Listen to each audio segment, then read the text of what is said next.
te sanctifie-nous. Alléluia, Alléluia, Alléluia.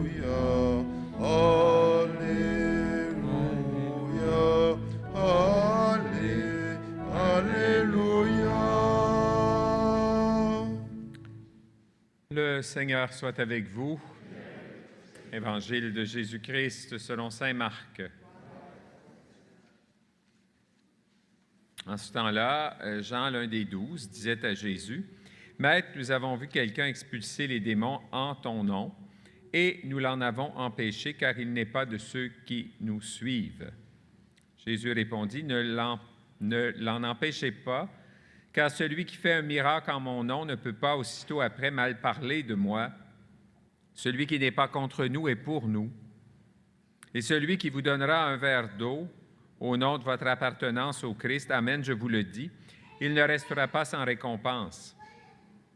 Celui qui est un scandale, une occasion de chute pour un seul de ces petits qui croient en moi, mieux vaudrait pour lui qu'on lui attache au cou une de ces meules que tournent les ânes et qu'on le jette à la mer. Si ta main est pour toi une occasion de chute, coupe-la. Mieux vaut pour toi entrer manchot dans la vie éternelle que de t'en aller dans la géhenne avec tes deux mains, là où le feu ne s'éteint pas. Si ton pied est pour toi une occasion de chute, coupe-le. Mieux vaut pour toi entrer estropié dans la vie éternelle que de t'en aller dans la géhenne avec tes deux pieds. Si ton œil est pour toi une occasion de chute, arrache-le. Mieux vaut pour toi entrer bon dans le royaume de Dieu que de t'en aller dans la géhenne avec tes deux yeux, là où le ver ne meurt pas et où le feu ne s'éteint pas. Acclamons la parole de Dieu. Gloire à toi, Seigneur.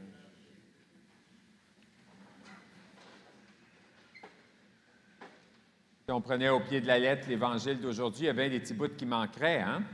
Toutes les choses qui finalement nous entraînent au péché d'une certaine manière et qui finalement nous éloignent de Dieu et nous éloignent des autres. La page de l'Évangile d'aujourd'hui, je dirais qu'elle est d'une grande actualité. Ça nous questionne sur plein de choses. Entre autres, toute la question de la différence, hein, les autres qui ne sont pas comme nous. Bien, nous qui sommes les disciples du Seigneur Jésus, comment on traite ces personnes-là? Il faut dire qu'en Église, ceux et celles qui dirigent l'Église ont eu bien de la misère avec ceux qui étaient différents, encore aujourd'hui. C'est difficile parce que comment vivre l'exigence de l'Évangile et en même temps accueillir toute personne, parce que dans l'Évangile d'aujourd'hui, il y a toute cette réalité-là, d'accueillir les autres comme ils sont. Le pape François, actuellement, ça dérange bien des gens. Il y en a finalement qui ne l'écoutent plus parce qu'ils disent, bon, c'est fatigant. Il parle beaucoup de la rigidité de l'Église. Hein? On est rigide. On ne peut pas faire ça, puis ça c'est correct, puis ça c'est pas correct. Puis... En tout cas, à la lumière de l'Évangile qu'on vient d'entendre, il faudrait se modérer un peu là-dessus. Le pape François dit, cette rigidité, ça ne vient pas du Christ et de l'Évangile. Il faut être prudent. Parce que souvent, dans la rigidité, on est tellement bien là-dedans. Hein? C'est blanc, puis c'est noir, puis ça vient de finir. L'être humain aime ça en général. Et nous, les disciples du Seigneur Jésus, à la lumière de la parole de Dieu de ce dimanche, c'est pas si simple que ça. Et comme je disais tantôt, au niveau de l'Église, on a eu de la difficulté. Et on a de la difficulté. Bon, toute la question des pensionnats autochtones, comment l'Église a pu s'associer à un tel projet? Bien, vous allez me dire, bien, à l'époque, puis c'était un contexte. C'est vrai, mais pensez-y deux fois. Qu'est-ce qu'on voulait faire?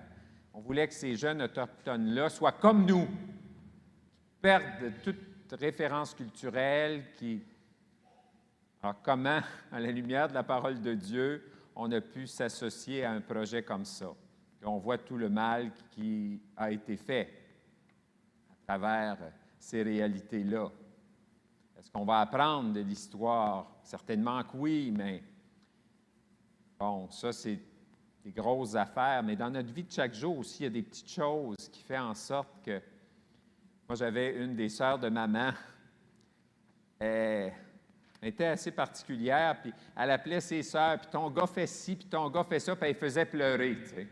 Puis là, ma tante-là appelait ma mère, qui était la plus jeune de la famille, puis disait, « Bon, elle m'a appelé, là, puis elle m'a dit que, bon, mon garçon, il ne faisait pas les bonnes affaires, puis elle m'a fait de la peine. » Puis là, bien, quand ça arrivait trop, là, maman prenait le téléphone, je me souviens de ça, moi, je faisais mes devoirs à la table de cuisine, puis je l'entendais parler. Elle appelait sa sœur, puis elle disait, « Mêle-toi donc de tes affaires. » Je sais que je ne devrais pas te le dire, mais je te le dis pareil, parce que tu fais pleurer nos sœurs, puis je suis tanné. Mêle-toi de tes affaires. Crache en l'air, puis ça va te tomber sur le nez. Bon, hein? Parle des autres, elle est comme ci, puis comme ça. Puis... Qui ne fait pas ça parmi nous? On fait tous ça un jour ou l'autre. Qu'est-ce que ça donne de bon? À rien. On va-tu comprendre un jour? Il y a quelque chose dans l'Évangile d'aujourd'hui qui va dans cette ligne-là. Je me souviens, quand je suis arrivé vicaire à Saint-Joseph d'Orléans, c'est Monseigneur Paul Racine qui était le curé. Monseigneur Racine m'avait dit, « Tu sais, Daniel, quand on travaille avec d'autres prêtres, il faut se dire que les autres prêtres qui travaillent avec nous, là, ils ne font pas les choses comme nous. C'est correct. Ce n'est pas parce que ce n'est pas fait à notre manière que ce n'est pas bien fait. » Ça m'a beaucoup aidé dans ma vie comme prêtre. Ça, c'est vrai aussi, hein, dans nos réalités de famille, avec nos amis, dans notre milieu de travail souvent. Il y a quelque chose dans l'Évangile d'aujourd'hui qui questionne toutes ces réalités de nos vies.